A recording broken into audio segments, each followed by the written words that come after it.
Delete হয়ে যাওয়া বৈধ ভোটারদের আন্দোলন চলবে।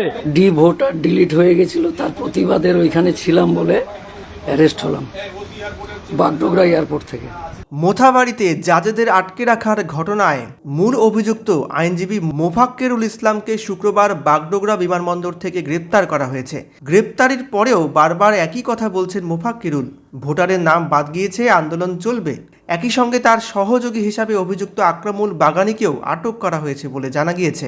সূত্রের খবর, গ্রেপ্তারি এড়াতে মোফাক্কেরুল ইসলাম বিমানপথে বেঙ্গালুরু পালানোর পরিকল্পনা করছিল। শুক্রবার সকালে 11:40 ইন্ডিগোর বিমানে ওঠার কথা ছিল, কিন্তু তার আগেই গোপন সূত্রে খবর পেয়ে বিমানবন্দরে ওত পেতেছিল তদন্তকারীরা।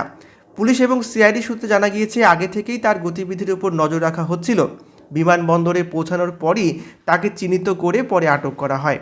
গ্রেপ্তারের পরও আন্দোলনের হুঁশিয়ারি দিয়ে চলেছেন মোফাক্কেরুল। এই ঘটনায় ইতিমধ্যেই মুখ খুলেছেন রাজ্যের মুখ্যমন্ত্রী মমতা বন্দ্যোপাধ্যায়। তার দাবি, এনআইএ আসার আগে আমাদের সিআইডি তাকে গ্রেপ্তার করেছে বাগডোগরা থেকে আসল কালপ্রিটকে।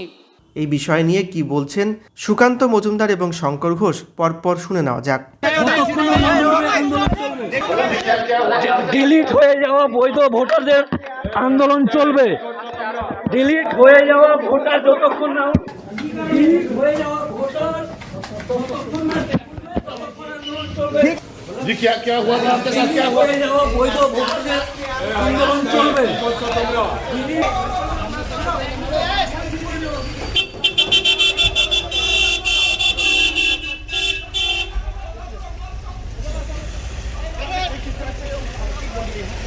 ले जा रहा है।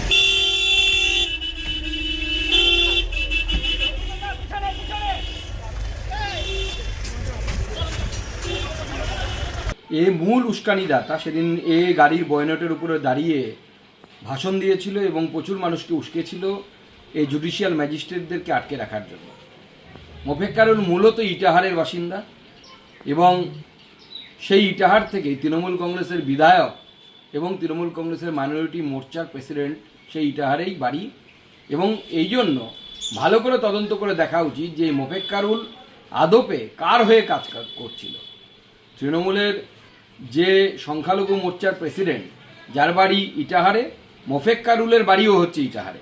অনেকবার দেশবিরোধী বক্তব্য রাখবার ওনার অভ্যেস আছে এবং ঘটনাচক্রে আজকে উনি গ্রেপ্তার হয়েছেন, কিন্তু যে ঘটনা ঘটেছে, বিচারকদেরকে আটকে রাখা, পুলিশের উপরে আক্রমণ, এটা তো প্র্যাকটিক্যালি সংবিধানের উপরে আক্রমণ। বারবার করে যে কথা আমি বলেছি যে দেশবিরোধী শক্তির মদতদাতা হচ্ছে তৃণমূল কংগ্রেস।